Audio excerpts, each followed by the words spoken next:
Enver Gökçe. Bir Osman Bozkurt şiiri.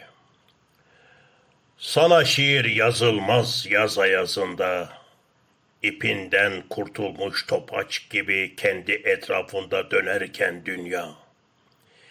Ne yandan okusam seni, her bir sayfamda bir dize, delişmen mi delişmen, notaların şiirden, uçurumdan şelale, göğe suya ve denize dize dize yazılan.